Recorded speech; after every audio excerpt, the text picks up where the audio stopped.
আসসালামু আলাইকুম ওয়া রাহমাতুল্লাহি ওয়া বারাকাতুহু। আজকে আমরা মহিলাদের নামাজের পার্থক্য, পুরুষ থেকে মহিলারা কীভাবে আলাদা করে নামাজ পড়বে এই সম্পর্কে আলোচনা শুনব।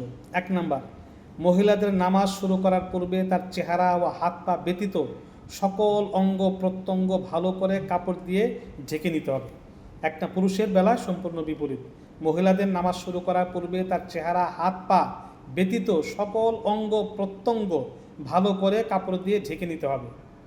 2 নম্বর, মহিলারা তাকবীরে তাহরিমা বলার সময় উভয় হাত কাঁধ পর্যন্ত উঠাবে, কান পর্যন্ত না।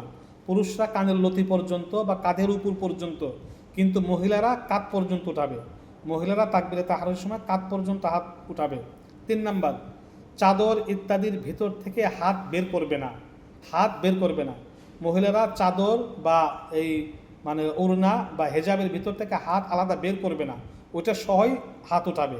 কিন্তু পুরুষরা চাদর বা রুমালের ভিতর থেকে হাত আলাদা বের করে তাকবীরে তাহরিমা বলবে। 4 নম্বর, বুকের উপর হাত বাঁধবে। মহিলারা বুকের উপরে হাত বাঁধবে, বুকের উপরে। পুরুষরা নাভির নিচে, মহিলারা বুকের উপরে হাত বাঁধবে। 5 নম্বর, মহিলারা শুধু ডান হাতের পাতা বাম হাতের পিঠের উপর রাখবে, পুরুষের ন্যায় কবজি ধরবে না এবং গোলাকৃতিও বানাবে না। পুরুষরা নামাজের মধ্যে এইভাবে গোলাকৃতি বানাবে, শক্ত করে ধরবে গোলাকৃতি, কিন্তু মহিলারা এইভাবে বুকের উপরে ডান হাতের উপরে বাম হাতের উপরে ডান হাতটা এভাবে রেখে দিবে। এবার শুধু রেখে দিবে, আর কিচ্ছু করবে না, শক্ত করে ধরবে না বা কবজিও বানাবে, গোলাকৃতি বানাবে না।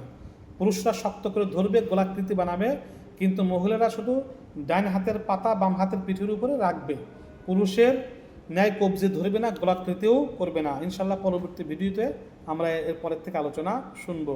আমিন।